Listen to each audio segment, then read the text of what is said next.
Very good morning news. నమస్తే, నేను విజయ Chandrika. ABN breakfast news కి స్వాగతం. ఆంధ్రప్రదేశ్ లో ఒక రకంగా చెప్పాలి అంటే ఎన్నికలకి మండలం పైచిలకు రోజులున్నాయి. దాదాపుగా హై వోల్టేజ్ వార్ స్టార్ట్ అయిపోయింది. నిన్న ఒక్కరోజే ఆంధ్రప్రదేశ్ లో మొదటి విడత ఎన్నికల ప్రచారం ప్రారంభమైంది. సో రెండు ప్రధాన పార్టీలకి సంబంధించిన అధినేతలిద్దరూ కూడా క్షేత్రస్థాయిలో బరిలోకి దిగారు. ఒకరు టీడీపీ అధినేత మాజీ ముఖ్యమంత్రి చంద్రబాబు నాయుడు మొదటి విడత ప్రచారాన్ని ప్రారంభించారు ప్రజాగళం పేరుతో. అలాగే ముఖ్యమంత్రి గారు కూడా తన బస్సు యాత్ర మేమంతా సిద్ధమంటూ ఆయన కూడా ప్రజాక్షేత్రంలోకి బయలుదేరారు. సో ఎలా ఉండబోతోంది, ఎలా ఉంటుంది, ఏం మాట్లాడతారు, ఎవరు ఎలా అటాక్ చేస్తారు? ఎందుకంటే ఇన్ని రోజులు ఒక ఎత్తు, ఈ 5 సంవత్సరాల పాలన గీటురాయి తూనిక మరొక ఎత్తు. సో ఏం చెప్తారు ముఖ్యమంత్రి గారు, ఎలా ఒప్పిస్తారు? అది కూడా సొంత ఇలాకా అంటే, సామాన్యంగా సొంత ఇలాకా అంటే క్షేత్రస్థాయి బలం ఉంటుంది. మొసలు ఎలా నీళ్లలో ఉన్నప్పుడు తన బలం ఉంటుందో, సో అందరూ చూశారు ఏంటి సొంత జిల్లాలో టూర్ అంటే ఏ స్థాయిలో జనం వస్తారు, ఎంత బీభత్సంగా సభ ఉంటుంది, అందరూ చూశారు. మరొక పక్కన అటు ప్రొద్దుటూరులో కూడా ఆయన తన ప్రజాగళం సభలో, ప్రొద్దుటూరు కాదు మదనపల్లిలో ఈయన మాట్లాడారు. సో ఇద్దరిది కంపారిజన్ అనమాట. ఎవరు ఎట్లా మాట్లాడారు, ఎలా ఉంటుంది అని చూసిన వాళ్ళకి సింపుల్ గా క్రిస్టల్ క్లియర్ గా ఒక్క మాటలో పోలిక చెప్పాలి అన్నప్పుడు ఒకరిది దైన్యమైన స్థితి కనపడింది సభలో, ఆ ప్రసంగం అంతా. ఒకరిది ధైర్యవంతమైన స్పీచ్ కనపడింది. సో దైన్యంగా అటు ముఖ్యమంత్రి జగన్మోహన్ రెడ్డి గారి సభ మొత్తం బేలగా సాగింది. సొంత జిల్లాలోనే జనం రివర్స్ అయిన పరిస్థితి చూసాం మనం. ఎవ్వరూ పట్టించుకున్న పరిస్థితి లేదు. నిరసన గళం 1,50,000కు పైగా జనం వచ్చేస్తారు, బీభత్సం సభ అంతా అని చెప్పినా కూడా 30,000 కూడా దాటిన పరిస్థితి. ఒక దైన్యమైన పరిస్థితి. ఇటు చంద్రబాబు గారిది ధైర్యంగా కనిపించింది. పూర్తి స్థాయిలో అటాక్ మోడ్లో ఉన్నారు. నొక్కిందెంత, బొక్కిందెంత, 10 రూపాయలు ఇచ్చి 100 తీసుకుంటావా? సింపుల్ గా క్రిస్టల్ క్లియర్ గా జనం నాడు ఎలా ఉంది, వాళ్ళ హావభావాలేంటి, శరీర భాష ఏంటి, ఎవరు ఏం చెప్పదలుచుకున్నారు, రేపు ఎలక్షన్ 3 నాడి ఎలా ఉండబోతోంది అన్నది నిన్న ఇద్దరి అధినేతల స్పీచ్ తేల్చేసింది. ఇంకా చెప్పాలి అంటే ఒకరు వేడుకోలు, ఇంకొకరు పూర్తి స్థాయిలో ఆశా గీతంలో ప్రజల్ని ఒప్పిస్తూ మెప్పిస్తూ వెళ్లారు. ఇక్కడ జగన్మోహన్ రెడ్డి గారు చూస్తే గతంలో ఏం జరిగిందో మీకు తెలుసు అని అన్నారు. కానీ ఎందుకు ఇంత బేలగా మాట్లాడారు అనేది అందరూ చాలా మంది మాట్లాడుకుంటున్నారు.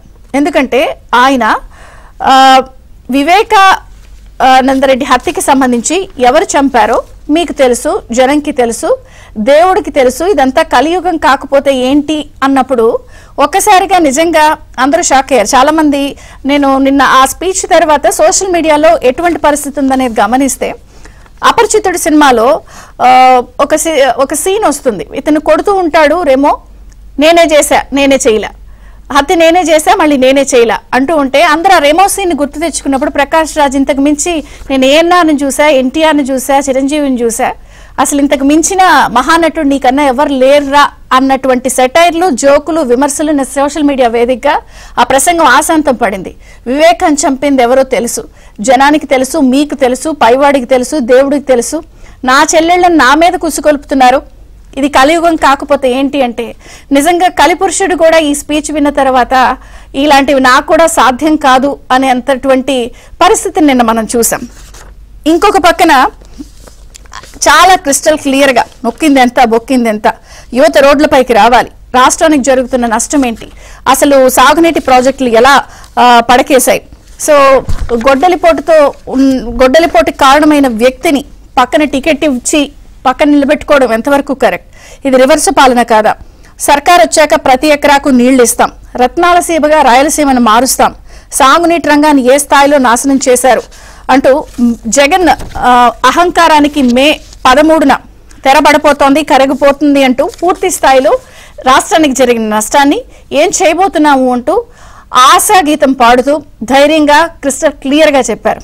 అయితే ఇక్కడ ఒక విషయాన్ని గమనిస్తే దేవుడు, తత్వం, కలియుగం అంటూ చెప్పింది ఏమీ లేక చెప్పుకోవడానికి ఏమీ లేదా, ఏమన్నా మేనిఫెస్టో ప్రకటిస్తారా, ఏమన్నా కొత్త హామీలు, వరాల జల్లు ప్రకటిస్తారా అన్న పరిస్థితి అందరు ఎక్స్పెక్ట్ చేశారు. దానికి పూర్తి భిన్నంగా బేలగా కలియుగం, దేవుడు, తత్వం, చెల్లెళ్ళు నుసుకొల్పారు మీడియా మీద. అదే ఇది ప్రతిపక్షాలన్నీ వస్తున్నాయి. ఇంతకు మించి ఏమీ లేదు, నేను మీ బిడ్డని. సో బిడ్డది అదే స్పీచ్ అనేది చాలా మంది క్లారిటీకి వచ్చారు. చెప్పింది ఏమీ లేదు, చేసుకోవడానికి చెప్పుకోవడానికి ఏమీ లేదు కాబట్టి ఆయన దీనంగా దైన్యంగా ఉన్నారు అని. అంటే తొలి రోజు ఒక రకంగా చెప్పాలి అంటే బస్సు యాత్ర తుస్సు యాత్రగా అయిపోయింది. అలాగే ప్రజల నాడి ఏంటో 2 సభల ద్వారా స్పీచ్లు, శరీర హావభావాలు అన్ని చెప్పకనే చెప్పేశాయి ప్రజలు ఏం ఆలోచిస్తున్నారు. ఎందుకు ఇంత డీటెయిల్డ్గా అనాల్సి వస్తుందంటే, ఎప్పుడు ముఖ్యమంత్రి గారు ఒక సభకు వెళ్ళినా, ఒక బటన్ నొక్కడానికి వెళ్ళినా 130 సార్లు బటన్ నొక్కానని అంటారు. పోలేరమ్మ జాతరలో పోతురాజు వీరంగం వేసినట్టుగా ఎవరినైనా సరే ఆయన మాడ్యులేషన్, ఆయన హావభావాలు పోతురాజు వీరంగం వేసినట్టే ఉంటాయి. కానీ నిన్న పూర్తి స్థాయిలో కలియుగం, జనం, తత్వం, చెల్లెళ్ళు నుసుకొల్పుతున్నారు, ఎవరు చంపారో బాబాయ్ మీకు తెలుసు అని తప్ప ఎక్కడా కూడా ఇది చేశాను, ఇది చేస్తాను అని చెప్పే పరిస్థితి లేదు. అంటే జనానికి నిజం తెలిసిపోయింది, సీన్ రివర్స్ అయ్యింది, ఇక మనం చెప్తే నమ్మే పరిస్థితి లేదా అన్న విషయం జగన్ గారికి క్లారిటీ వచ్చిందా? మరొక పక్కన చంద్రబాబు గారు పూర్తి ఆవేశంతో అటాక్ మోడ్లో జనం రెస్పాన్స్ చూస్తే రేపు ఎలక్షన్ ఎలా జరగబోతోందో అర్థమైపోయిందా? మొత్తంగా నిన్న తొలి రోజు ప్రచార పర్వం ఎలా సాగింది, ఎలా ఉండబోతోంది, రాబోయే రోజుల్లో ఎలా ఉండే అవకాశం ఉంది, ప్రజల నాడి నిన్న ఒక్కరోజు చెప్పి అర్థమయ్యేలాగా నాడి పట్టించు. దానికి మొదటి రోజు ప్రచార పర్వం హోరెత్తింది. అధినేతల ప్రచార పర్వంతో ప్రజల నాడి అర్థమైపోయిందా? సో సంక్షేమం సంక్షోభంగా మారి గట్టెక్కించుదని ముఖ్యమంత్రి గారికి కూడా అర్థమైపోయిందా? మొత్తంగా ఎట్లా చూడాలి నాటి జరిగినటువంటి ప్రచార పర్వం అని చర్చిద్దాం. మనతో పాటు జాయిన్ అయ్యారు టీడీపీ నుంచి మాజీ ఎమ్మెల్సీ దీపక్ రెడ్డి గారు, కాంగ్రెస్ సీనియర్ లీడర్ సంజీవ్ రెడ్డి గారు, మరి కాసేపట్లో అనలిస్ట్ జాయిన్ అవుతారు. దీపక్ రెడ్డి గారు నమస్తే. ఏంటి అసలు మొత్తం నొక్కిందెంత బొక్కిందెంత, 10 ఇచ్చారు, 100 దోచేశారు, జనం రక్తాన్ని పీల్చేస్తావా జగన్, జలగా అహంకారం కరిగిపోతుంది 13న, ఇటు సైడ్ మీ అధినేత చెప్పిన స్టేట్మెంట్, నన్ను ఆదుకోండి మీ బిడ్డ, నా పని ఏంటో ఇలా మీరందరూ కలిసి పుసుగొలుపుతున్నారు నా చెల్లెళ్ళని, నన్ను మీరే ఆదుకోవాలి అని బిడ్డ స్పీచ్. ఎలా అనిపించింది రెండింటిని? వెరీ గుడ్ మార్నింగ్ అండి అందరికి. యాక్చువల్ గా ఈరోజు సంతోషం, ఎందుకంటే నిన్నటి జరిగిన 2 మీటింగ్స్ కంపేర్ చేస్తే రాబోయే రోజుల్లో ఆంధ్రప్రదేశ్ లో రాజకీయము ఏ విధంగా ఉండబోతుందని ఒక డైరెక్షన్ నిన్న 2 మీటింగ్స్ కంపేర్ చేస్తే రాజకీయం తెలిసిన వాళ్ళకి ఎవరికన్నా ఒక క్లారిటీతో అర్థం అవుతుందని చెప్పి నేను తెలుపుకుంటున్నానండి. గతంలో జగన్మోహన్ రెడ్డి గారు ఎలక్షన్స్ వచ్చే టైంకి నేను ఓటు అడగను, నేను చేసే మంచి పనులే నాకు ఓట్లు తెస్తాయి అని అన్నారు. మీరు చూస్తే ఎవరికి పెద్ద అపాయింట్మెంట్లు ఇచ్చేవాళ్ళు కాదు, ప్రజల్ని కలిసేవాడు కాదు ఇన్ని రోజులు. కానీ ఇప్పుడు అదే జగన్మోహన్ రెడ్డి, అంత అహంకారంతో ఉన్న జగన్మోహన్ రెడ్డి 175లో 81 ఎమ్మెల్యేలని మార్చే పరిస్థితి తెచ్చుకొని ఈ రోజు బస్ ఎక్కి రోడ్ల పైన జరిగే పరిస్థితి తెచ్చుకున్నాడు అని అంటే ఎటువంటి ఆందోళనకరమైన పరిస్థితిలో ఆయన ఉన్నాడు, ఆ పార్టీ ఉందో ఒక ఇండికేషన్ మనకి వస్తా ఉంది. రెండోది, సమాధి దగ్గరికి పోయి స్టార్ట్ చేశారు. గతంలో 5 సంవత్సరాల క్రితము ఇదే విధంగా వారి ప్రోగ్రామ్ స్టార్ట్ చేసే ముందు అదే సమాధి దగ్గర చెల్లెలు, తల్లి, కుటుంబం అంతా సపోర్ట్ గా ఉండేది. ఈ రోజు ఆయన చేసిన విధానాలతో కుటుంబం అంతా వేరైపోయి ఉండారు అని చెప్పి మనకు అర్థమవుతా ఉంది. మా సోదరుడు ఆనం రామనారాయణ, మన వెంకటరమణారెడ్డి గారు నిన్న ఒక ట్వీట్ పెట్టినారండి, చాలా ఇంట్రెస్టింగ్ ట్వీట్. ఇది అందరూ ఒకసారి చూడాలి. ఇది అక్కడ జగన్మోహన్ రెడ్డి గారే నిన్న సమాధి దగ్గర జరిగిన ఇన్సిడెంట్. తల్లి దీవెన ఇచ్చి అట్నే అడుగుతా ఉంది, బాబు నువ్వు ఏమన్నా చేయగానే నువ్వు చెల్లెని మాత్రం మళ్ళా నీ పాత రూట్ లో చేయబాక అని చెప్పి రిక్వెస్ట్ చేసుకుంటున్నట్టు. ఎందుకంటే గతంలో కూడా మనం చూసాం, ఎలక్షన్స్ టైంలో సెంటిమెంట్ వాడి ఎవరో ఒకరి మీద ఏదో ఒకటి చేయించి దాంతో నుంచి సెంటిమెంట్ పొందాలా అని చెప్పి ఒక ప్రయత్నం. సో ఇప్పుడు జగన్మోహన్ రెడ్డి గారి దగ్గరలో ఉండే కుటుంబం సభ్యులందరూ మేము కోరేది ఏంటంటే జాగ్రత్త, మళ్ళా ఎలక్షన్ టైం వచ్చింది, ఈసారి ఎవరిని ఎక్కడ వేసేసి సెంటిమెంట్ కోసము మీరు ప్రయత్నిస్తారో మాకు తెలియదు. ఆవిడ ముద్దుగా సన్ని అంటారు కదా, సన్ని బాబు ఎన్ని వద్దమ్మా అట్టే చెప్పింది. ఇది ఒక్క పని మాత్రం చేయబాకు బాబు అని చెప్పి పాపం ఆ తల్లి కదండి, ఆవేదన ఉంటది కదా, సో అందుకని పాపం అటు చెప్పుంటది అని చెప్పి మా ఆనమన్న పెట్టిన ట్వీట్ సారాంశం. ముఖ్యంగా ఒకటండి, వివేకానంద రెడ్డి గారు హత్య గురించి మళ్ళా లేవనెత్తినారు సీఎం గారు. నాకు నిజంగా చాలా ఆశ్చర్యం వేసిందండి. నాకేదో చిన్నప్పుడు ఒక సినిమా చూసిన, బ్రహ్మానందం సినిమా, ఇట్లా కొన్ని తట్టుకోలేని సన్నివేశం వచ్చినప్పుడు ఇంకా ఆయన చొక్కా ఆయనే దించేసుకుంటాడు. నిన్న ఫస్ట్ టైం నాకు ఆ ఫీలింగ్ వచ్చిందండి. ఎందుకంటే 5 సంవత్సరాలు మీరు అధికారంలో ఉండి ఆ కేసుని ఒక అడుగు కూడా ముందుకు వేయకుండా ఆ సిబిఐ ఆఫీసర్ మీదనే మీరు కేసు పెట్టి తిరిగి అదే విధంగా అరెస్ట్ చేసే దానికి సిబిఐ వస్తే పోలీస్ వాళ్ళు సపోర్ట్ ఇవ్వకుండా ఇంతకన్నా గ్లేరింగ్ గా తప్పులు ఇంకా ఎవరు చేయలేరేమో. సో అటువంటి పరిస్థితిలో ఉండి ఈ రోజు మళ్ళా మీరు ప్రజల ముందుకు వచ్చి సెంటిమెంట్ తేవాలని ఒక చిన్న ప్రయత్నము చేశారు అని అంటే ప్రజల్ని అంత లోకుగా చూస్తున్నారా? మీరే అన్నారు అక్కడ అడిగితే ఎవరిని అడిగినా తెలుసు ఏం జరిగిందో అని చెప్పి. మీరు ఏ ఇంటి గడపకు పోయి తలుపు తట్టినా చెప్తారు అక్కడ ఏం జరిగిందో అని చెప్పి. అయినా ముఖ్యమంత్రి గారు ఈ రోజు ఈ విధంగా మాట్లాడేదానికి ప్రయత్నం చేశారు అని అంటే ఎంత డిస్టర్బ్డ్ గా ఉండారో లోపల అని చెప్పి మనం తెలుసుకోవచ్చు. రెండోది డ్రగ్స్ ఇష్యూ. ఆ డ్రగ్స్ ఇష్యూ సరే, నేను ఒకటి మాత్రం విజయ్ చంద్రిక గారు ఈరోజు నేను చెప్పాలనుకుంటున్నాను. అది వచ్చిన కంటైనర్ లో ఆ వచ్చిన క్వాంటిటీస్ మీరు చూస్తే వేలాది కోట్లు అడ్వాన్స్ ఇవ్వందే డ్రగ్స్ ఎప్పుడు మూవ్ కావండి. ఇంటర్నేషనల్ కార్టెల్ లో ఒకరు నమ్ముకోరు, అంత క్యాష్ ముందిస్తేనే డెలివరీ తర్వాత అవుద్ది. ఎవరి దగ్గర టీడీపీకి సంబంధించిన వాళ్ళు లేకపోతే ఎవరి దగ్గర ఆంధ్రప్రదేశ్ లో అంత డబ్బు అడ్వాన్స్ ఇచ్చే అంత కెపాసిటీలో ఉండాలండి? నేను సూటిగా ప్రశ్నిస్తున్నాను. ప్రజలు ఒకసారి ఈ పాయింట్ ఆలోచించండి. కేవలం వైఎస్ఆర్ సంబంధించిన వాళ్ళ దగ్గరనే అంతంత అమౌంట్లు ఉన్నాయి. 1000 కోట్ల నుంచి 5 కోట్లు దానికి ఇచ్చుండాలి ముందు, ఇస్తేనే తర్వాత మీకు 1,00,000 కోట్ల సామాన్ వస్తుంది. సో ఇది బట్టి చూస్తే ఖచ్చితంగా లాజికల్ గా చూసినా గానీ వాళ్ళు ఉండరు, ఇప్పుడు ఇరుక్కుంటారని చెప్పి భయం చుట్టుకుంది. ఎందుకంటే ఇప్పుడు కేంద్రం పిక్చర్ లోకి వస్తుంది. సో ఈ ఇంతకు ముందు గుజరాత్ లో దొరికిన కంటైనర్ కూడా ఆంధ్ర కంపెనీదే, ఇవన్నీ బయటకు వస్తాయని చెప్పి ఒక భయం చుట్టుకుంది అని చెప్పి నాకు అర్థమవుతా ఉంది. లాస్ట్ నిన్న కంటైనర్లు కూడా మూవ్ చేస్తా ఉన్నారు ఏది డబుల్తో, అవి కూడా ట్రాక్ దొరికింది. అది కూడా కొంచెం నర్వస్నెస్ వారికి క్రియేట్ చేసి ఉంటుంది. కానీ ఈ రోజు జగన్మోహన్ రెడ్డి గారు నిన్నటి స్పీచ్ చూస్తే వరల్డ్ వార్ 2 లో హిట్లర్ లాస్ట్ 1-2 నెలలు ఏ మానసిక పరిస్థితిలో ఉండారో అంత ఒత్తిడిలో ఉన్నాడు, టైం దగ్గర పడింది అని చెప్పి వారికి అర్థం అవుతా ఉంది. కానీ అప్పుడు హిట్లర్ ఏం చేశాడంటే ఇంకా తట్టుకోలేక ఆయనే సూసైడ్ చేసుకున్నాడు. కానీ అటువంటి పరిస్థితి చేసుకోకూడదు ముఖ్యమంత్రి గారు. ప్రతిపక్షంలో ఉన్నప్పుడు దూసుకెళ్లారు, ప్రజల్లోకి షేక్ హ్యాండ్లు ఇచ్చారు, ముద్దులు పెట్టారు, తల నివిరారు. నిన్న అసలు బుల్లెట్ ప్రూఫ్ దిగలేదే బస్సు వెళ్తున్నంతసేపు. అప్పుడేమో మళ్ళీ అధికారంలో ఉన్నప్పుడు ఈ మొన్నటి వరకు కూడా పరదాలు, ఇప్పుడు బుల్లెట్ ప్రూఫ్, సేమ్ సీనేగా.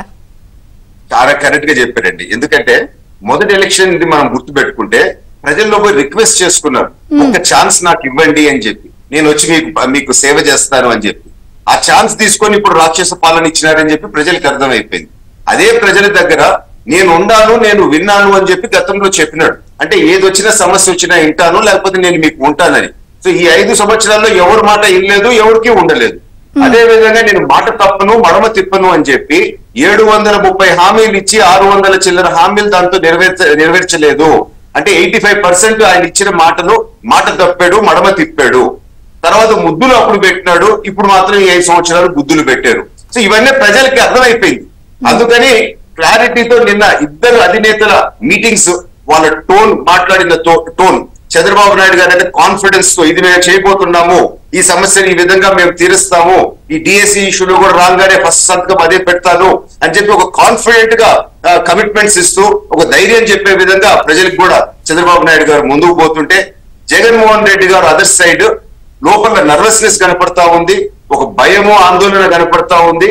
రాబోయే రోజుల్లో దెబ్బతింటామని చెప్పి ఇప్పుడు రిక్వెస్ట్ చేసుకునే పరిస్థితి, లేకపోతే ఎమోషనల్ బ్లాక్మెయిల్ పరిస్థితి చేస్తున్నారని చెప్పి నా ఓపెనింగ్ కామెంట్స్ ముగిస్తున్నానండి. రైట్. మనతో పాటు అనలిస్ట్ గౌతమ్ కాటా కూడా జాయిన్ అయ్యారు. నమస్తే అండి, స్వాగతం. మీతో మళ్ళీ మాట్లాడతాను సంజీవ్ రెడ్డి గారితో మాట్లాడిన తర్వాత.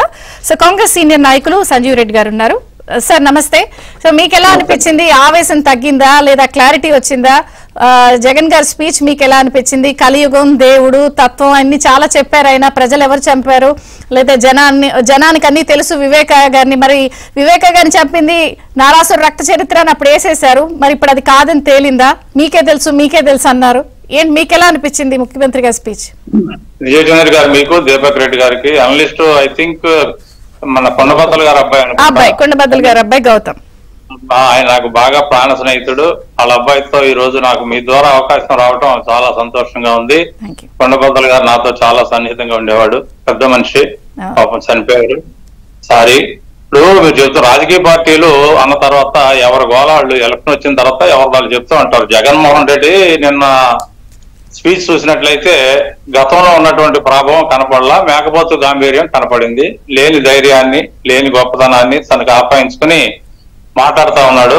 ఇప్పుడు వివేకానంద రెడ్డి గారిని ఎవరు చంపారు పక్కనే పెట్టుకుని, చంపినోడిని చంపించినోడిని పక్కనే పెట్టుకుని ఎవరో చంపారో దేవుడికి తెలుసు, ప్రజలకు తెలుసు ఖచ్చితంగా. దేవుడు ఉన్నాడో లేడో, మరి ఆయనకు ఉన్నాడో లేడో తెలియదు, ఉన్నోళ్ళకే ఉన్నాడో తెలుస్తుంది. దేవుడు ఉన్నాడా ఆయన చెప్తాడు, దేవుడు అడిగి చెప్తున్నాడు. ఈ మాటలు చేసే పనులు దేవుడికి చెప్పి చేస్తున్నాడా?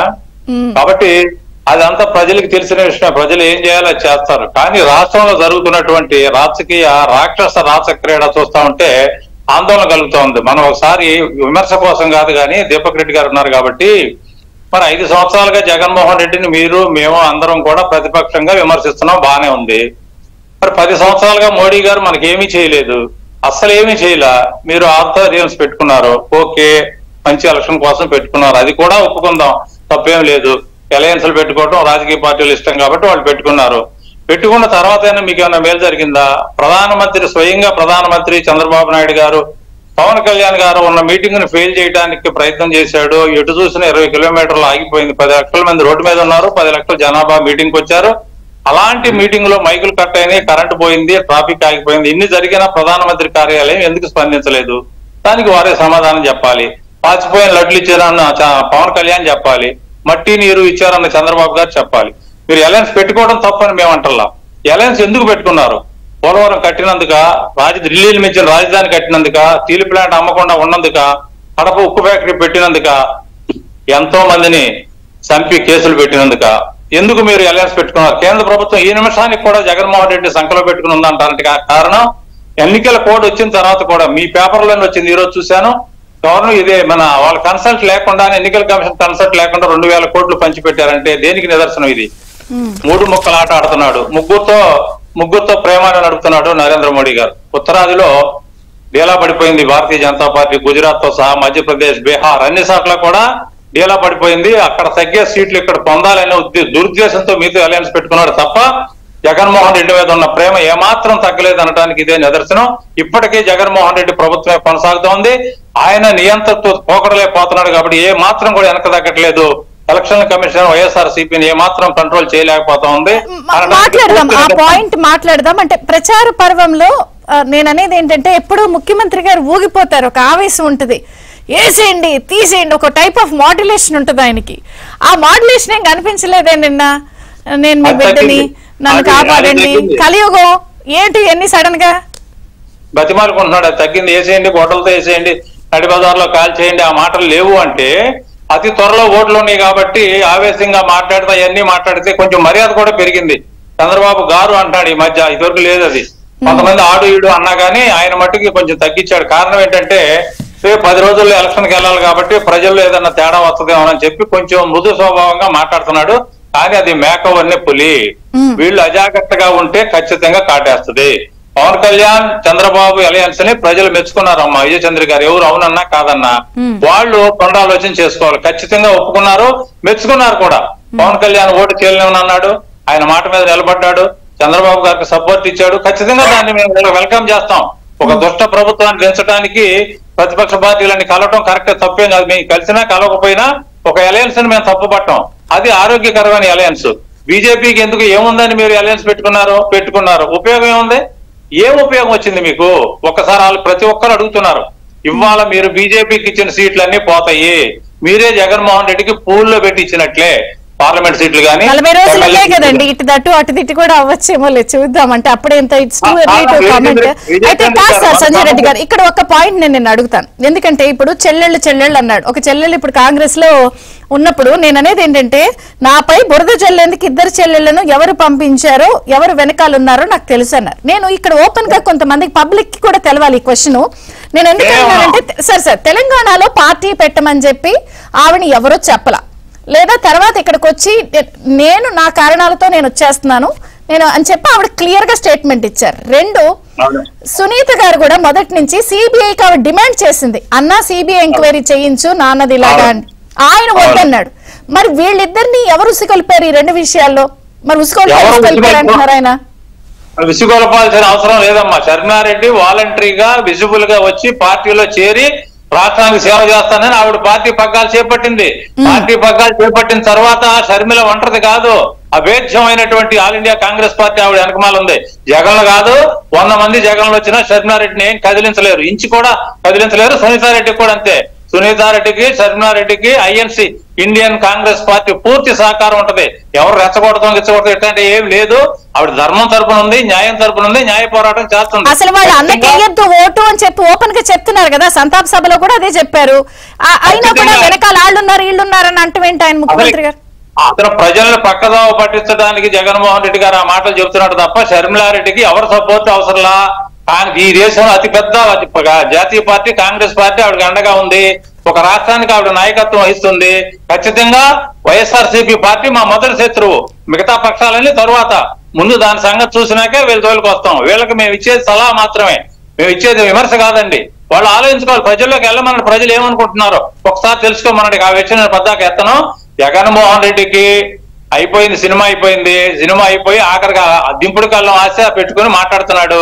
ఎంత మాట్లాడినా ఏం చేసినా 5 సంవత్సరాలు అతను అన్ని రంగాల ప్రజల్ని, అన్ని వర్గాల ప్రజల్ని వేధించి వేపుకుతున్నాడు. కాబట్టి ఎవరైతే దళితులు బాధితులు ఉన్నారో, బీసీలు, మెస్సీలు, మైనార్టీలు, నా మైనార్టీలు, నా ఎస్సీలు, నా బీసీలు, నా ఓబీసీలు అంటున్నాడు కదా, వాళ్ళనే కదా చంపింది మీరు. వాళ్ళ మీదే కదా జైల్లో పెట్టింది, వాళ్ళనే కదా గుండు గీకింది, మోకాళ్ళ మీద డేకిచ్చి రోడ్ల మీద చంపింది వాళ్ళనే కదా. వాళ్ళే నీ సంగతి తేలుస్తారు జగన్. ఈ ముందు మాట్లాడరు, నువ్వు పథకాలు తీసేస్తానని బెదిరిస్తున్నావు కదా. ఇప్పటికే వాలంటీర్లను వాడుకుంటున్నావు కదా, సైన్యం అని చెబుతున్నావు కదా. ఎమ్మెల్యే ఎంపీలకి విలువ ఇవ్వకుండా నువ్వు ఎప్పుడైతే వాలంటీర్లను నమ్ముకున్నావో ఆ వాలంటీర్లే నీ కొంప ముంచుతారు అనటంలో ఎటువంటి సందేహం లేదు. షర్మిలారెడ్డి జోలికి, సునీతారెడ్డి జోలికి వచ్చే శక్తి గాని ఆ దమ్ము ధైర్యంగా నీకు లేదు. విజయమ్మ గారు ఎలా చూస్తారు? మరి నిన్న ఆవిడ పంపారు, సాగనంపారు, బస్ ఎక్కిచ్చారు. ఎవరండి? విజయమ్మ గారు. తల్లి కదా, తల్లికి అందరూ సమానమే, పుత్రులు సమానమే, కొడుకులు సమానమే. వెళ్తుంది అంతవరకే గాని నువ్వు అట్ట చేయి ఇట్ట చేయని చెప్పే అవకాశం లేదు. తల్లికి కూడా ఆవిడ నలిగిపోతా ఉంది మధ్యలో. ఏది ఏమైనప్పటికీ అది వాళ్ళ కుటుంబ విషయం. పార్టీకి సంబంధించినంత వరకు వివేకానంద రెడ్డి గారి కుటుంబానికి, షర్మిలారెడ్డి కుటుంబానికి కాంగ్రెస్ పార్టీ కార్యకర్తలు, పార్టీ ఢిల్లీ నుంచి గల్లీ వరకు అండగా ఉంటది. ఏగా కూడా వాళ్ళతో వాళ్ళతో చూస్తా ఊరుకోం. కాదండి, ఇంకొక పాయింట్. ఇప్పుడు సంజీవ్ రెడ్డి గారు, నిందితులు ఎవరో, చంపింది ఎవరో తెలుసు అంటారు, కానీ నిందితులకి సంబంధించిన బెయిల్ పిటిషన్ ఇవాళ కోర్టులో విచారణ ఉంది. ఒక బెయిల్ పిటిషన్ విచారణ అంటేనే ఆయన నిందితుడు, దానికి సంబంధించిన ప్రొసీడింగ్స్ కోర్టులో అవుతున్నాయి. నిందితుడని ఆయనే పక్కన ఉన్నారు. నిందితులు ఎవరో అందరికీ తెలుసు అంటే మరి ఇది నటనకే నటన. అవును, నిందితుడినే పక్కన పెట్టుకుని మాట్లాడతారు. ఇదంతా కాదమ్మా, ఇది ఎటు తిరిగి ఢిల్లీకి వెళ్తుంది. కేసులు 10 సంవత్సరాలు ఎందుకు ఆగినాయి? ఆయన మీద ఉన్న 33 కేసులు వాయిదాలు ఎందుకు పడటం లేదు? ఇన్ని వేల వాయిదాలు ఎలా ఇచ్చారు? 10 లక్షల కోట్ల అప్పు ఎలా ఇచ్చారు? అది అడగండి. అది అడగకుండా మనం ఎక్కడో ఆడి చుట్టూ తిరిగి ఉపయోగం ఉందమ్మా. ఆడిచ్చేది ఎవరో? గారడీలో ఆడిచ్చేది మోడీ గారు, ఆడేది వీళ్ళందరూ. ఈ రాష్ట్రానికి పట్టిన దౌర్భాగ్యం ఏంటంటే ఈ రాష్ట్రంలో ఉన్న నాయకులందరూ కాంగ్రెస్ కమ్యూనిస్టులు తప్ప మొత్తం మోడీకి ఊడిగం చేస్తున్నారు. అందుకే ఈ రాష్ట్రానికి కాంగ్రెస్ బీజేపీ రెండు సైద్ధాంతికంగా 2 వేరు పార్టీలు కాబట్టి స్వతహాగానే బీజేపీ అంటే కాంగ్రెస్ కొంత కోపం ఉంటుంది. దాన్ని మనం ఇక్కడ కాదు ప్రత్యేక హోదా ఇవ్వమనండి, మేము కూడా స్వాగతిస్తాం. ప్రత్యేక హోదా ఇవ్వమనండి, స్టీల్ ప్లాంట్ అమ్మమో చెప్పమనండి, వీళ్ళు అలయన్స్ పెట్టుకోమనండి. మాకేం ఇంకా మేనిఫెస్టోకి టైం ఉంది. వాళ్ళిద్దరు ముగ్గురు కలిసి ఏం హామీలు చెప్తారు? ప్రస్తుతానికైతే నిన్న ప్రజల నాడి పట్టించింది కదా అనుకోవచ్చు కదా. మొదటి రోజు బాగా జరిగింది. దాన్ని నేనేం కాదంటారు. బహిరంగ సభలో ప్రధానమంత్రి గారు 10 సంవత్సరాల నుంచి నేను చేయాలనుకున్నాను, చేయలేకపోయాను, నేను 2014లో చెప్పిన చేస్తాను అని ఒక్క మాట చెప్పుంటే మేము కూడా శ్లాఘించేవాళ్ళం. ఒక రాష్ట్ర అభివృద్ధి కోరుకునే పార్టీగా మేము ఖచ్చితంగా అభినందించేవాళ్ళం, ఆహ్వానించేవాళ్ళం. అది ఏమైనా జరిగిందా? ఒక్క మాట ఎక్కడ ఎత్తలేదు, కానీ ఇల్లు అడగలేదు. అది మరి అది మీరు రాష్ట్ర ప్రజలు ఆలోచించుకోవాలి. ఈ రాష్ట్రానికి ఏం కావాలి, ఈ రాష్ట్రానికి ఎవరు ఏం చేయగలరు, ప్రత్యేక హోదా ఎవరు ఇవ్వగలరు అనేది. జనరల్ గా వాళ్ళిద్దరూ కొంత కాపురంలో కలతొచ్చి ఒక 5 ఏళ్లు డిఫరెన్స్ ఉన్నప్పుడు మళ్ళీ సెట్ కావడానికి టైం పడుతుంది కదా. వచ్చి ఏమి ఇచ్చామో ఇప్పటిదాకా ఏం చేసామో చెప్పారు. ఇక రాబోయే రోజు కుండబద్దలు గౌతమ్ ఉన్నారు. గౌతమ్ గారు నమస్తే, బ్రేక్ఫాస్ట్ న్యూస్ కి స్వాగతం. సో తొలి రోజు ప్రచార పర్వం, అటు చంద్రబాబు గారు వర్సెస్ జగన్, మీకు ఎలా అనిపించింది? మీరు అబ్జర్వ్ చేసిన పాయింట్స్ ఏంటి?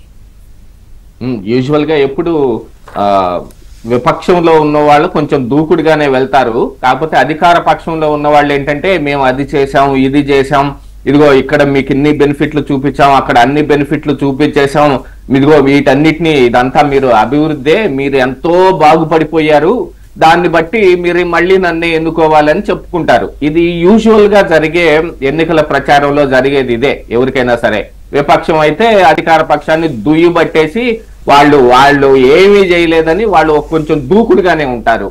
ఇప్పుడు కూడా అదే కనిపిస్తోంది. కానీ జగన్మోహన్ రెడ్డి గారు నిజం లేదా అందులో?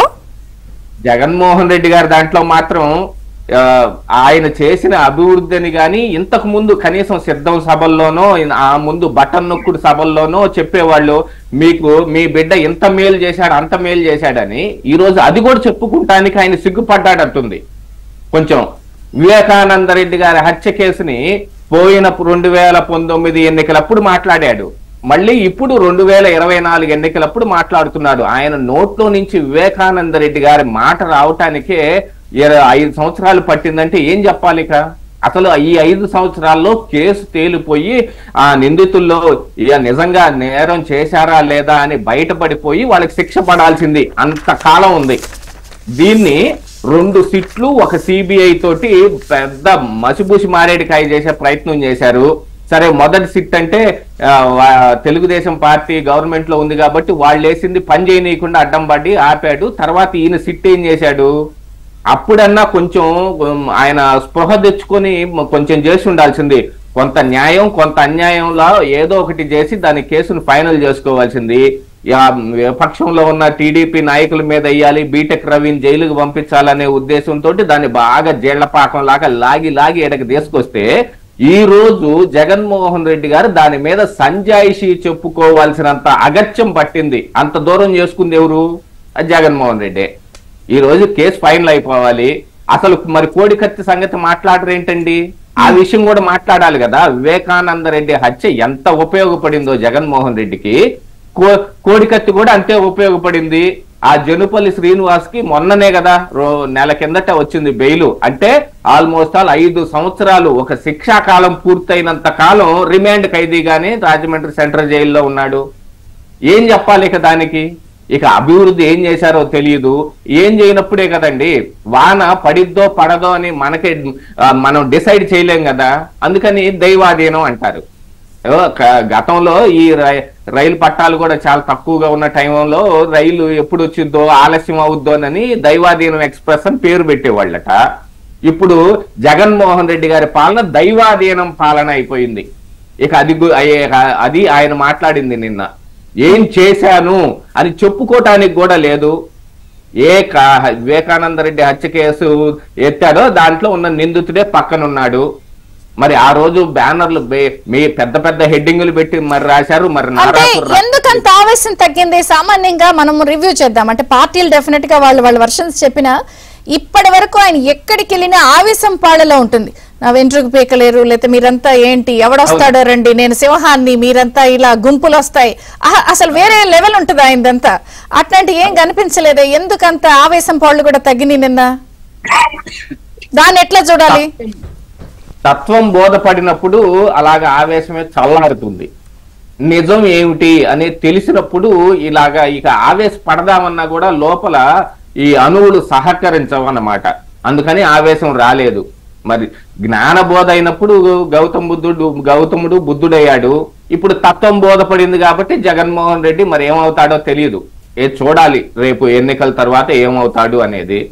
ఆ తత్వం బోధపడినప్పుడు ఏంటంటేనండి ఇక ఎంత అబద్ధం చెబుదామన్నా లోపల నుంచి రాలేదు. మొత్తం దైవాధీనం, కలియుగ దైవం. ఆ కలియుగ దైవానికి మాత్రం ఈయన ఏం మర్యాద ఇచ్చాడు చెప్పండి? కలియుగ దైవం వెంకటేశ్వర స్వామి కొలువై ఉన్నాడు తిరుమల కొండలో అని చెప్పి దర్శించుకుంటానికి వెళ్ళిన అన్యమతస్థుడిగా వెళ్ళి డిక్లరేషన్ ఫామ్ ఇవ్వలేదు. గుళ్ళోకి చెప్పులు వేసుకొని వెళ్ళబోతే ప్రజలందరూ చూసి గోల చేస్తే కదా ఆగింది. ఇది అంతా అప్పుడు మనం మర్చిపోయాం. ఒక్క ఛాన్సు. అవును నిజమే కదా, యువకుడు వస్తూ ఉన్నాడు, ఏదన్నా చేస్తాడేమో, చేసే ఐడియాలజీ మొత్తం లోపల ఉందేమో అని అనుకుని ఛాన్స్ ఇచ్చారు. ప్రజలు కూడా ఎవరికైనా ఒక ఛాన్స్ ఇవ్వకుండా నువ్వు అసలు పనికిరావని చెప్పాది కాదు కదా, అందుకని ఓ ఛాన్స్ ఇచ్చారు. ఇప్పుడు ఆ పరిస్థితి వచ్చింది. మీరు పనికిరారు బాబు, మీరు ఇంటికి మాత్రం పరిమితం అవుతారు. ఈ 5 సంవత్సరాల్లో మీరు అసెంబ్లీ టైంలో తప్ప మరి ఏ టైంలోనూ బయటకు రాలేదనే సంగతి తెలిసింది. ఇప్పటికీ కూడా పరదాలు బుల్లెట్ ప్రూఫ్లు పెట్టుకొని వచ్చే అగత్యం ఎందుకు పట్టింది జగన్మోహన్ రెడ్డి గారికి? ఈ ప్రచారాన్ని కూడా ఆ విధంగా కొనసాగిస్తే ఇక ప్రజలు మిమ్మల్ని ఎలా నమ్ముతారండి? మీరు నిజంగానే ప్రజల కోసం ఉన్నారని నమ్మేది ఎలాగా? మరి పాదయాత్ర రోజున బాగానే వచ్చారు కదా, అందరినీ ఆలింగనం చేసుకున్నారు, నడినెత్తిన ముద్దు పెట్టారు, బాగా చంపలవి నిమిరారు, వాళ్ళ ఇళ్లలో భోజనాలు చేశారు. అది కూడా పెద్ద డ్రామానే. ఇక్కడ దాకా చెయ్యెళ్తుంది, ఆయన నోరు కదిలిస్తాడు తప్ప ప్లేట్ లో ఉన్నది అంతూనే ఉంటుంది, చేతిలో ఉన్నది అయిపోదు. అదొక పెద్ద డ్రామా. ఇలాంటి డ్రామాలన్నీ ఆడారు కదా, ప్రజల ముందుకు వచ్చి ఆడారు. ఈ రోజు ఏంటాయా అంటే బస్సుల్లో, బుల్లెట్ ప్రూఫ్ బస్సుల్లోనూ వచ్చి చుట్టూతా బ్లాక్ క్యాట్ కమాండోస్ ఉన్న స్టేజీల మీద మాట్లాడటం తప్ప మిగతా ఏం చేయలేకపోతున్నారు. అటు చంద్రబాబు నాయుడు కూడా ఉన్నారు కదా అని ప్రశ్నిస్తే చాలా మంది ఉన్నారు. నేను కొన్ని వీడియోలు చేసేటప్పుడు కింద ఇలాంటి కామెంట్లు పెడుతూ ఉంటారు. ఆయనంటే నక్సలైట్లు చంపటానికి బాంబు పెట్టి పేలిస్తే 40 అడుగులు ఎగిరి పడితే ఆయనకి ఆ సెక్యూరిటీ వచ్చింది. మీరు ఎంత ఎత్తి ఎగిరారు? మీరు చంద్రబాబు నాయుడు మీద ఎగిరారు. పోయిన ఎలక్షన్లు అప్పుడు చూడండి, సముద్రంలో ఇసిరి పారేయండి, నడు రోడ్లో ఉరిదీయండి, నీళ్ళు లేని బాయిలో తోసేయండి, ఇలాంటివన్నీ మాటలు మాట్లాడారు. నిజంగా చేస్తారేమోనని ఇంకా సెక్యూరిటీ కంటిన్యూ చేస్తున్నారేమో. కానీ ఈయనకు అలాంటిది కాదే. పైనుంచి ఎన్ఎస్జి సెక్యూరిటీ రాకపోతే మనమే ఇక్కడ ఎస్ఎస్జి అనే స్పెషల్ సెక్యూరిటీ పెట్టుకుని చంద్రబాబు నాయుడు కంటే ఎక్కువ గొప్పే నేను అని చెప్పుకోవటానికి అది పెట్టుకున్నాడు. లండన్ లో చదువుతున్న ఈయన ఇద్దరు కూతుర్లు కూడా మన ఆంధ్రప్రదేశ్ రాష్ట్రం ఈ ఎస్ఎస్జి సెక్యూరిటీ ఇవ్వాలటండి. ఏమిటి మరి? మాకేది అసలు లైఫ్ సెక్యూరిటీ? ఇక్కడ మీ వాలంటీర్ మా ఇళ్ల చుట్టూతో ఒక స్పై కెమెరా లాగా తిరుగుతూ ఉన్నాడు. మా ఇళ్లలో ఏం గొడవలు ఉంటాయో, ఎవరితోటి విభేదం ఉందో వాళ్ళన్ని విషయాలన్నింటినీ అటగా చేరేయటానికి. మరి మొన్న పవన్ కళ్యాణ్ కూడా చెప్పింది ఇలాంటి వాటన్నిటిని సందర్భాన్ని బేస్ చేసుకునే కదా ఒంటరి మహిళలు ఎక్కడెక్కడ ఉంటున్నారనే సమాచారం వాలంటీర్ల ద్వారానే బయటికి వెళ్ళింది. అందుకోసమే మన రాష్ట్రంలో దాదాపుగా 30,000 మంది ఆడబిడ్డలు కనిపించకుండా పోయిన దాఖలాల్లో ఇంకా తిరిగి దొరకకపోవడం ఎందుకే కారణమని. మరి ఈ వాలంటీర్ని ఎలా నమ్మి అతనికి డేటా ఇవ్వాలి అంటే, ఇదంతా తిరిగి చూసుకొచ్చి ఇక్కడ హైదరాబాద్ లో ఉన్న నానక్రామగూడలో మన ఆధార్ కార్డులు, ఓటు కార్డులు, ఈ డేటా మొత్తం ఉందంటే దాన్ని మాత్రం ఏం నమ్మాలి? ఇప్పుడు జగన్మోహన్ రెడ్డి గారు చెప్పాల్సింది వీటికి సమాధానం. మేము ఈ వాలంటీర్లు మిమ్మల్ని ఏం చేయరు. ఒకటి ఇవన్నీ రాబోయే రోజులను చెప్తారేమో, కానీ నిన్నైతే ఆయన కొంత డిఫెన్స్ లో పడ్డారు. వివేక హత్య కేసు ప్రజలు ఏమనుకుంటున్నారు, ఇది రేపొద్దున ఎజెండా అవబోతుంది అనేది క్లారిటీ వచ్చి ఆయన సమాధానం చెప్పినట్టు అర్థమైంది.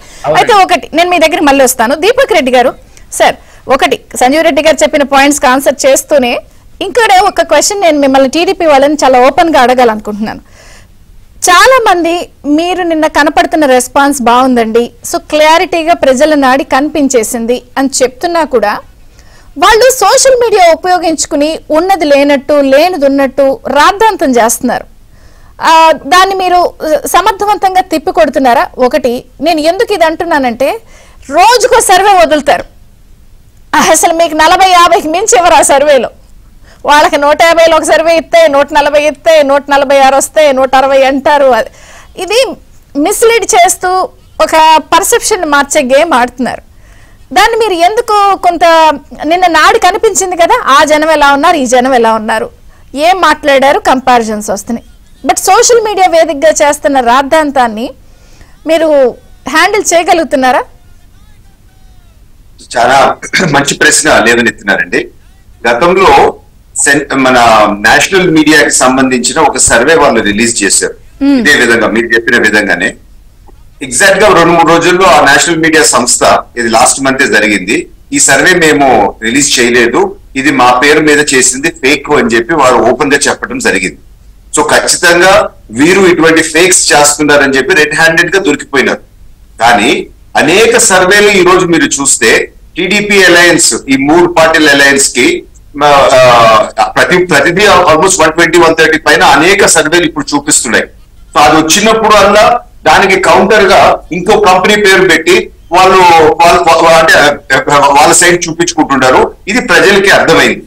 రెండోది అన్నిటికన్నా ఇంపార్టెంట్ ఏంటంటే, ఏ విధంగా శకుని పాత్ర వైసీపీ పోషిస్తుంది ఆంధ్రప్రదేశ్ లో అంటే, మా 3 పార్టీల మధ్యలో ఒకరి మీద ఒకరు తిట్టుకునే విధంగా వాళ్ళే పోస్టులు పెట్టి మమ్మల్ని వేరు చేయాలని చెప్పి సర్వ ప్రయత్నాలు చేస్తూ ఉంటారు. సో సో క్లారిటీతో ఇవన్నీ ఎవిడెన్స్ తో సహా మేము మా కాడర్కి అందరికి పంపించినాము. ఇదిగో ఈ విధంగా వీళ్ళు చేస్తున్నారు, అందుకని వాళ్ళు తిట్టినట్టు చేసినా గానీ మీరు రియాక్ట్ కావద్దు, ఎందుకంటే వీళ్ళు వైసీపీ వాళ్ళు ఇంటెన్షనల్ గా చేస్తున్నారని కొంచెం ఎడ్యుకేషన్ ప్రాసెస్ కూడా. ఎందుకంటే ఇప్పుడు సర్వేలోకి అయితే షర్మిల గారిని ఉసిగొల్పుతున్నారంటే షర్మిల గారి వ్యక్తిత్వం మీద వాళ్ళ సోషల్ మీడియాలోనే పుంకాలుగా ఇచ్చారు. ఆవిడ బయటకు వచ్చి గగ్గోలు పెట్టారు. అన్నా కూడా మీరే ఉసుగొలిపెడుతున్నారని కాంగ్రెస్ ని టీడీపీని మీరంతా ముఠాలాగా వచ్చేస్తున్నారని అంటారు, మిస్లీడ్ చేస్తున్నారు. నిన్న కూడా ఆయన ఒక సింపతి గేమ్ ఆడిన ప్రయత్నం కనిపించింది ప్రజల్లో. షర్మిల కేసులో మాత్రం క్లియర్ గా వాళ్ళ పార్టీ వాళ్ళు సరే పోనీ సోషల్ మీడియా పోస్టులకు సాకులు చెప్పినారు, ఓపెన్ గా వాళ్ళు వీడియోలు పెట్టున్నారు కదండి. ఇది వాళ్ళ మనిషి పంచప్రభాకర్ లేకపోతే అటువంటి వాళ్ళు క్లియర్ గా వాళ్ళతో అసోసియేట్ అయ్యి ఉంటారు కదా, వాళ్ళు ఓపెన్ గా షర్మిల అని తిట్టినారు కదా, దానికి ఏం సాకు చెప్తారు? సో క్లియర్ కట్ వీళ్ళు దాని వెనకాల ఉన్నారని మనకు అర్థమవుతా ఉంది. ముఖ్యంగా ఇందాక సంజయ్ రెడ్డి గారు మాట్లాడింది మోదీ గారి మీటింగ్ మనం ఎందుకు అలయన్స్ మోదీ గారితో చేసినారు అని చెప్పి ఇప్పటికి కొంచెం డిస్టర్బెన్స్ మీడియాలో క్రియేట్ అవుతా ఉంది. అంటే ఈ కాంగ్రెస్ వాళ్ళు చేసే అలయన్స్ కొన్ని క్లారిటీతో నేను చెప్పాలనుకుంటున్నాను. ఆ రోజు మోదీ గారి మీటింగ్ ఫస్ట్ మీటింగే, ఇంకా 3 మీటింగులు కాబోతా ఉన్నాయి. సో పెళ్లి చూపుల రోజే శోభనం ఎందుకు కాలేదు అని అనడం అనేది కరెక్ట్ కాదు. ప్రొసీజర్ స్టెప్ బై స్టెప్ అవుద్ది. సో కొంచెం ఓపిక పట్టాలా అనేది నేను తెలుపుకుంటూ, ముఖ్యంగా మీరు చూస్తే చంద్రబాబు నాయుడు గారికి 2 ఆప్షన్స్ ఉండేయండి. డెవలప్మెంట్ ఆఫ్ ది స్టేట్ చేయాలా, దేశ పరిస్థితి రాజకీయ పరిస్థితి ఏ విధంగా ఉంది అని. So development of the state అంటే మోదీ గారు చేసిన డెవలప్మెంట్ ఫర్ ఇండియా అయితే ఏముంది, గుజరాత్ అయితే ఏముంది, డౌట్ ఏం లేదు. చంద్రబాబు నాయుడు గారు ఏ విధంగా 2047 కి తెలుగు వాళ్ళు నెంబర్ 1 ప్లేస్ లో ఉండాలో అదే విధంగా 2047 కి ఇండియా నెంబర్ 1 స్థానంలో ఉండాలా అని చెప్పి మోడీ గారు మాట్లాడుతున్నారు. సో ఒక ఐడియాలజీ సిమిలారిటీ ఉంది, ఒక విజన్ సిమిలారిటీ ఉంది. సో కేంద్రంలో ఉండే పార్టీతో మనకు ఒక అలయన్స్ కావాలా అని అంటే 2 ఆప్షన్స్, ఒకటి కాంగ్రెస్ అలయన్స్, ఇంకోటి బీజేపీ అలయన్స్. సో మోదీ గారు మళ్ళా పీఎం కాబోతా ఉన్నారని చెప్పి తెలుసు, ఒక పర్ఫెక్ట్ ట్రాక్ రికార్డ్ ఉంది, వారు అవసరం ఉంది, ఆంధ్ర రాష్ట్రానికి మంచి చేయాలా, ఈ జగన్మోహన్ రెడ్డి లాంటి రాక్షసుడిని ఈ ఎలక్షన్స్ లో అడ్డుకోవాలా అని అంటే కేంద్ర సపోర్ట్ కావాలనే ఉద్దేశంతో ఆ డెసిషన్ చంద్రబాబు నాయుడు గారు తీసుకున్నారు. సో ఇది క్లారిటీతో అందరికి అర్థం కావాలి. రెండోది కాంగ్రెస్ పార్టీ పరిస్థితి మనం చూస్తాం. ఆంధ్ర రాష్ట్రంలో కాంగ్రెస్ పార్టీ చనిపోయి 10 సంవత్సరాలు అయిందండి. ఇప్పుడు వాళ్ళు ఏదో ఒక ప్రయత్నం చేస్తా ఉన్నారు ఆ చనిపోయిన పార్టీని మళ్ళా పునర్జన్మ కోసం అని చెప్పి. పాపం చేసి చనిపోయిన వాళ్ళు పునర్జన్మ రాదు, ఉత్తి పుణ్యాత్ములకే పునర్జన్మ వస్తుంది, అది వాళ్ళు గుర్తు పెట్టుకోవాలా. సో ఆంధ్ర రాష్ట్రంలో కాంగ్రెస్ పార్టీ చనిపోయింది. రెస్ట్ ఆఫ్ ద కంట్రీలో మాత్రం వెంటిలేటర్ పైన ఊగులాడుతూ ఉంది. ఆ వెంటిలేటర్ నుంచి ఎప్పుడో ఆక్సిజన్ పోతే మనకు తెలియదు. అది కాంగ్రెస్ పార్టీ పరిస్థితి. సో ఇది ఒక క్లారిటీతో అందరికి అర్థం కావాలి. సో కాంగ్రెస్ పార్టీలో ఈ రోజు చేరిన షర్మిల కూడా జగన్మోహన్ రెడ్డి గారి సిస్టరే. సో ఒక కుటుంబ పరిస్థితి అయిపోయింది ఆ రాజకీయంలో. సో ఈ మాత్రము అర్థం చేసుకోలేని పరిస్థితిలో ఆంధ్ర రాష్ట్ర ప్రజలు లేరు. రెండోది కాంగ్రెస్ పార్టీ అధినేత ఎవరు కాబోయే ఫ్యూచర్ వాళ్ళు మాట్లాడే మాటల్లో రాహుల్ గాంధీ గారు ఇస్ నాన్ సీరియస్ పాలిటీషియన్. ఆయన ఒక రోజు ఇండియాలో ఉంటే 2 రోజులు అవుట్ ఆఫ్ కంట్రీ ఉంటాడు. ఆయన పాస్పోర్ట్ తెప్పించి మీరు చూడండి ఎన్ని వందల ట్రిప్స్ లాస్ట్ 2-3 సంవత్సరాల్లో చేసినారో. సో ఒక రోజు ఉంటే సీరియస్ ఇష్యూ జరిగినప్పుడు ఎవరుంటాడంటే వేరే దేశంలో ఉంటాడు, ఇక్కడ ఉంటాడు. సో అటువంటి వారి చేతుల్లో మనము పగ్గాలు పెట్టొచ్చా అనేది ఒకటి. రెండోది ఇంపార్టెంట్ ఏంటంటే ఇదే రాహుల్ గాంధీ చైనాకి పోయి గతంలో సీక్రెట్ అగ్రిమెంట్ చైనీస్ తో చేసుకున్నారు. ఆ అగ్రిమెంట్ ఏంది అని కూడా ఇంతవరకు బయట చెప్పలేదు. సో ఇటువంటి వాళ్ళని మనం నమ్మొచ్చా? నిన్నగాక మొన్న 6 నెలల క్రితము ఆయన 8 నెలల క్రితము నేపాల్కి పోయి అక్కడ చైనీస్ ఎంబసీలో సంబంధించిన ఒక మహిళ, ఆమెకి చెడ్డ పేరు ఉంది, మొగోళ్ళని హనీ ట్రాప్ చేస్తా ఉంది నేపాల్ గవర్నమెంట్ అని కూడా.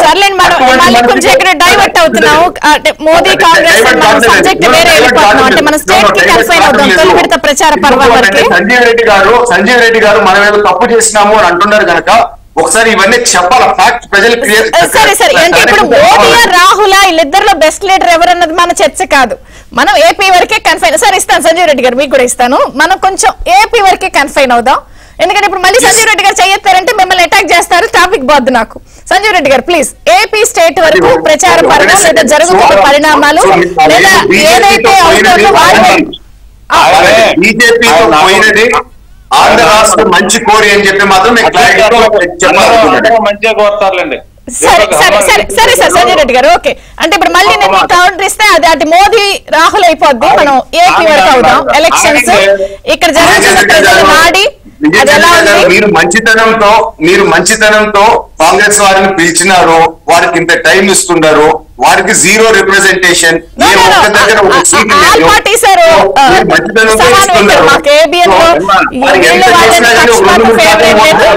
సంజీవ్ రెడ్డి గారు ఇక్కడ ఒక పాయింట్, ఇందాక మనకి గౌతమ్ గారు ఓపెనింగ్ రిమార్క్స్ లో ఒక మాట అన్నారు, ఏమని, జనరల్ గా ఎలక్షన్స్ లో ప్రచారానికి వెళ్ళినప్పుడు ప్రతిపక్షం దూకుడుగానే ఉంటదండి, అధికార పక్షం కొంచెం ప్లీజింగ్ గానే ఉంటుంది. ఆ పాయింట్ కే కాసేపు మనం కన్ఫైన్ అవుతాం. అలా అనుకున్నప్పుడు ఈ మధ్య ఎక్కడ చూసినా ఎవరు చూసినా సరే ఈ జనం వచ్చారా, వాళ్ళకి వచ్చారా, సభకి ఎంత వచ్చారు, ఈ ఫిగర్స్ లోకి నేను వెళ్ళదలుచుకోలే.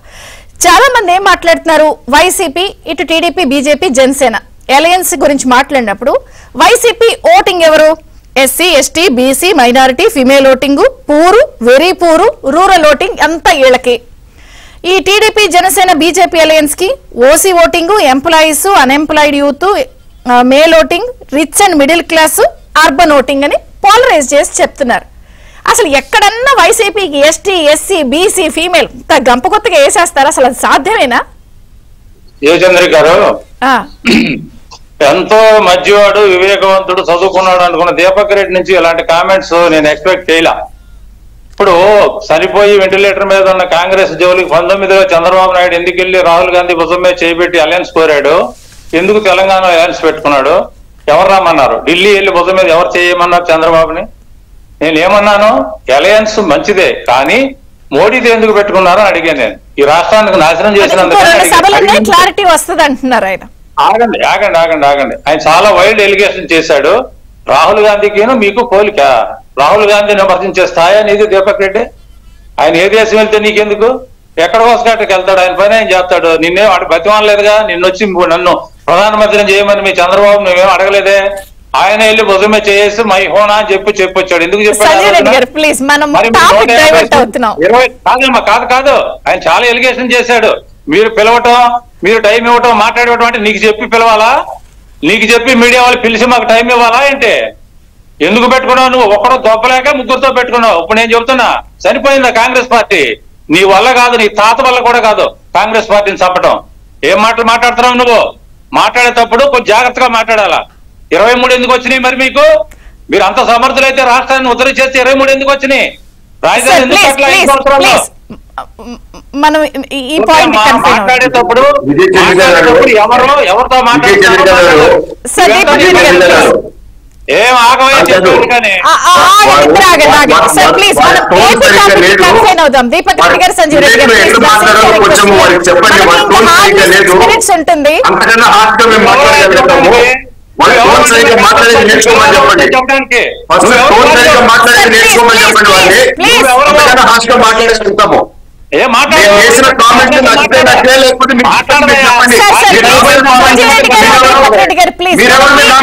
మన టాపిక్ తొలి రోజు ప్రచార పర్వం సార్ ప్లీజ్ సంజయ్ రెడ్డి గారు ప్లీజ్ అది వదిలేసేయండి సార్. ప్రజలన్నీ చూస్తున్నారు, వాళ్ళ చాలా విఘ్నులు అన్ని అందరికి అన్ని తెలుసు. నేను అడిగిన దానికి కన్ఫైన్ అవ్వండి. హార్డ్లీ మనకు 45 minutes ఉంటుంది. నేనేమన్నా తప్పు మాట్లాడానా? నేను పునరాలోచించుకోమని చెప్పా. ప్రజలు చూస్తారేమో చెప్తారేమో చూద్దాం. దీనికి చెప్పండి, నేను అడిగిన దానికి చెప్పండి. ఇప్పుడు రాజకీయ పార్టీలు ప్రజలను ఒప్పించి మెప్పించి ఓట్లు వేసుకోవడానికి ఎన్నో చెప్తారమ్మా. జగన్మోహన్ రెడ్డి 100% ఫెయిల్యూర్ సీఎం, అది అన్ని వర్గాల ప్రజలకు అర్థమైపోయింది. అది ప్రతిపక్షాలకు కలిసి వచ్చే విషయం. దాన్ని జాగ్రత్తగా ప్రజల్లో తీసుకెళ్లాలి తప్ప ఆడు చచ్చిపోయాడు వీడు చచ్చిపోయాడు మీరు బతుకున్నారా? మీ బొక్కలు మీకే ఉంటాయి ఎన్నుకుంటే. కాబట్టి ప్రతిపక్ష ఓటు చేయకుండా చూసుకోగలిగితే వీళ్ళు జగన్మోహన్ రెడ్డిని ఎదుర్కోగలుగుతారమ్మా. ఈసారికి మాది లిమిటెడ్ పోర్షనే కావచ్చు, కానీ కాంగ్రెస్ పార్టీ వెనకెళ్ళిపోయింది. ఎక్కడుందో చూద్దాం, 24లో చూద్దాంలేండి. ఓట్లు అయిన తర్వాత కాంగ్రెస్ పార్టీ ఎక్కడ ఉంటుందో, బీజేపీ ఎక్కడ ఉంటుందో మేము చూస్తాము, అప్పుడు మాట్లాడదాం. రాజకీయ పార్టీలు గురించి చెప్పండి. ఓటు పోలరైజేషన్ ఏముందమ్మా? ఎటువంటి డిసైడ్ అయిపోయారు. అన్ని వర్గాలని హింసించాడు. అసలు వాళ్ళు వీళ్ళని చెప్పవసరం లేదమ్మా. అన్ని వర్గాల ప్రజల్ని, విద్యార్థుల నుంచి ముసలాళ్ళ వరకు ఎవరిని వదిలిపెట్టకుండా హింసించాడు జగన్మోహన్ రెడ్డి. అది ఓపెన్ సీక్రెట్. అది వీళ్ళకి ఉపయోగపడుద్ది. ఇవాళ వీళ్ళు గెలుస్తున్నారంటే జగన్మోహన్ రెడ్డి గొప్పతనమే కానీ వీళ్ళ గొప్పతనం ఏం కాదు. ఆ రోజున తెలంగాణలో కేసీఆర్ ని ఓడించాలని కసిగా పనిచేశారు. ఈ రోజున జగన్మోహన్ రెడ్డి ఓడించడానికి ప్రజలు కసిగా ఉన్నారు కాబట్టి ఆ అవకాశం వీళ్ళు ఉపయోగించుకుంటే వీళ్ళు వస్తారు, లేకపోతే ఈ బొక్కబారులుగా పడతారు. సరే సరే సరే. గౌతమ్ గారు, సార్ మీకేమనిపిస్తుంది అంటే సభల్లో చూసాము దూకుడు లేదా ఎవరు వెళ్తున్నారు ఇవన్నీ ఒక అయితే ఇప్పటికీ కూడా ముఖ్యమంత్రి గారు ఒక సెక్షన్ మీద ఆయన పథకాలు అవి వేస్తాయని అనిపిస్తుంది. సో ఈ TDP Janasena BJP vote sharing ఈ vote sharing versus vote polarization ఎలా ఉండొచ్చు ఈసారి? యాక్చువల్ గా వచ్చేసి vote sharing and vote polarization లో ఇంకా కొంచెం విపక్షాలు కొంచెం వెనకడుగులోనే ఉన్నాయి అనుకోవాలండి. ఖచ్చితంగా ఎక్కడ ఏ పాయింట్ అని అంటే ఈ పొత్తుల అంశం దగ్గరకు వచ్చేటప్పటికే కనిపిస్తోంది. దాంతో పాటుగా ఏమిటి అలాట్ చేసిన సీట్లలో రెబల్స్ కూడా కొంచెం ఉన్నారు. ఆ విషయం కూడా గుర్తు పెట్టుకోవాల్సిన అవసరం ఉంది. దీంతో పాటుగా ఏంటంటేనండి బీజేపీ తోటి పొత్తు అనే దాని మీద వాళ్ళలాగా నేనేమి ఏదో కన్ఫైన్ చేసి చెప్పను కానీ ఒక్క విషయం మాత్రం చెప్పదలుచుకున్నా. హనీమూన్ పీరియడ్ అని అంటారు ఇది అధికారంలోకి వచ్చిన కొత్తల్లో. దాన్ని కొత్తగా వచ్చిన వాడికైతే ఒక 6 నెలలు ఆ తడబాట్లు ఉంటాయి, హనీమూన్ పీరియడ్ అనుకోవచ్చు. చాలా సంవత్సరాలు ముఖ్యమంత్రిగా చేసి వచ్చినోడు కూడా ఇంకా హనీమూన్ పీరియడ్ ఉండదు కదా. అలాగనే మోడీ గారు కూడా ఇది మొదటి సభే, ఇందులో చెప్పలేదు అని అనటానికి లేదండి. ఆయనకి ఇది ఎన్నో సభ చెప్పండి, ఆయనకి ఇది ఎన్నో ఎలక్షన్ చెప్పండి. అంటే నేను కూడా కొంచెం అంటే చూసే ప్రజల పక్షాన్ని మాట్లాడతాను. నేనేది ఏంటంటే వాళ్ళిద్దరికి చాలా సంవత్సరాల గ్యాప్ వచ్చింది. రాగానే ఇప్పుడు మనం కూడా ఇంట్లో ఉంటాము, బామ్మర్ది బావా కొట్టేసుకుంటారు, ఎదురు పడితే ఏరా బావా బాగున్నావా అని అనుకుంటారు కానీ బావా మీద పడిపోరు కదా. అది వాళ్ళ పర్సనల్ ఇష్యూ అండి. వాళ్ళు ఎంత బాగున్నారు ఎంత బాగలేరు దూరంగా కూర్చున్నారు అనే దాని మీద మాట్లాడటం లేదు. మోడీ గారు ఇప్పుడు ఆంధ్రప్రదేశ్ రాష్ట్రానికి వచ్చినప్పుడు ఇక్కడ కనీసం ఇక్కడ అధికారంలో ఉన్న వాళ్ళు చేసే తప్పుని ఎత్తు చూపించటం అన్నా ఒకటి చెయ్యాల్సింది. లేదు ఆంధ్రప్రదేశ్ రాష్ట్రానికి ఏం చేస్తాను అనేదైనా చెప్పు ఉండాల్సింది. రెండిటిని సావకాశంగా తీసి పక్కన పెట్టేశారండి. జగన్మోహన్ రెడ్డిని ఒక్క మాట అనలేదు, ఈ ఆంధ్రప్రదేశ్ రాష్ట్రానికి ఏం చేస్తాను అని చెప్పలేదు. ఆ విషయమై మేము చాలా ఎదురు చూసాం. ఒక ప్రజల్లో మినిస్టర్స్ క్యాబినెట్ అన్నారు కదా, ministers cabinet is nothing but ముఖ్యమంత్రి గారు. అవునండి, ministers cabinet is nothing but ముఖ్యమంత్రి గారు. కానీ తెలంగాణలో రేవంత్ రెడ్డి గారు ఆయన్నే విమర్శించాలా, కేరళ వెళ్తే పినరయ్ విజయ్ గారు ఆయన్నే విమర్శించాలా, వాళ్ళ ముఖ్యమంత్రి మినిస్టర్స్ క్యాబినెట్ ని విమర్శించవచ్చుగా. అది పోలరైజేషన్ కి ఇంకా కొంచెం పికప్ అవ్వాలి, ఇంకా పికప్ అవ్వాల్సిన అవసరం ఉందనేది నాకు గ్రౌండ్ లెవెల్లోంచి కనిపిస్తుందండి. ఎందుకంటే మేము ఈ బయట తిరుగుతున్న దాన్ని బట్టి మాకు అనిపిస్తున్న యాక్చువల్ గా సెక్షన్స్ వచ్చేసి జగన్మోహన్ రెడ్డి గారు చెప్పినట్టు అప్పుడు అంతకుముందు సజ్జల రామకృష్ణారెడ్డి చెప్పాడు అనుకోండి, వీళ్ళందరూ గ్రాడ్యుయేట్స్ ఎమ్మెల్సీలు జరిగినప్పుడు వీళ్ళంతా మా ఓటర్లు కాదని. తర్వాత కూడా ఎవరు ఓటర్లు అనేది బాగా ఇప్పుడు ఈ ఎన్నికల్లో గట్టిగానే చూపిస్తారు. కానీ పథకాలు లేకపోతే ఈ ఇచ్చే ఫ్రీ బీస్ వీటన్నిటి మీద ఆధారపడే ఓటింగ్ జరుగుతుందని అనుకోము. కానీ జగన్మోహన్ రెడ్డి గారికి వాళ్లకు ఉండాల్సిన కన్సాలిడేటెడ్ అమౌంట్ ఆఫ్ ఓటింగ్ వాళ్ళకు ఉంది. అందుకనే తెలుగుదేశానికి కూడా మొన్న 23 సీట్లు వచ్చినప్పుడు గాను 39% మంది ఓట్లు వేశారని అంటే, అలాగనే ఒక కన్సాలిడేటెడ్ ఓటింగ్ ఒకటి ఉంటుంది ప్రతి పార్టీకి. ఆ పార్టీ ఏంటంటే ఏదన్నా తప్పిదం చేసి, చారిత్రాత్మక తప్పిదం ఏదన్నా చేసి వాటిని పోగొట్టుకుంటే తప్ప తెలుగుదేశానికి కూడా 39% దరిదాపుగా వచ్చినాయి మొన్న. వచ్చింది ప్రభుత్వ వ్యతిరేకత అనేది ఒకటి ఉంటుంది, అది క్యారీ ఫార్వర్డ్ అవుతుంది, ఫెయిల్యూర్స్ క్యారీ ఫార్వర్డ్ అవుతాయి. అసలు ఆయన చెప్పే ఎస్సీ ఎస్టీ బీసీ మైనారిటీ లేకపోతే ఫీమేల్ రూరల్ వెరీ పూర్ అల్లి గంప కొత్తగా వేసారు కదా, ఇటు వస్తారు కదా. ఏం పడవు కానీ కన్సాలిడేటెడ్ వాళ్ళకు కూడా ఒక ఓటింగ్ ఉంటుంది. ఇక వచ్చేసి మిగతాది ఏంటంటే అందరిలోనూ న్యూట్రల్ ఓటింగ్ ఒకటి ఉంటుంది. అది కంక్లూడింగ్ ఇవ్వండి దీపక్ రెడ్డి గారు. సో విన్నారు కదా, కంక్లూడింగ్ ప్లీజ్. చాలా మంచిదండి ఈ రోజు చర్చ జరగటం కూడా.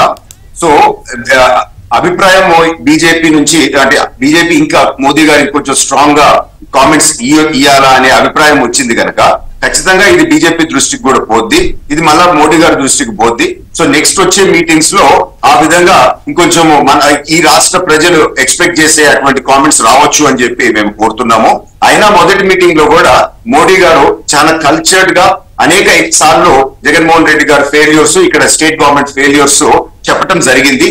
కానీ అంత ఘాటు పదజాలం వాడలేదు అని చెప్పేది ఒక అభిప్రాయం వచ్చింది కనుక ఖచ్చితంగా BJP will take note of this అని నేను అనుకుంటున్నాను. ముఖ్యంగా ఏంటి అని అంటే ఇన్ని రోజులు జగన్మోహన్ రెడ్డి గారు చెప్పిన మాటలన్నీ అసత్యాలు అని చెప్పి ఈ లాస్ట్ 3 రోజులు మా పార్టీ ఆఫీస్ నుంచి మేము అనేక ప్రెస్ మీట్లు పెట్టి మీరు బస్ యాత్ర పోయే ముందు వీటికి జవాబు చెప్పి పోండి అని చెప్పి చెప్పడం జరిగింది. సో ఏ ఒక్కరు కూడా ఇప్పుడు వైఎస్ఆర్ పార్టీ తరఫున వీటికి జవాబు చెప్పలేని పరిస్థితిలో ఉన్నారు. వారిచ్చిన హామీలు పూర్తిగా hands up. So let's see ఇంకా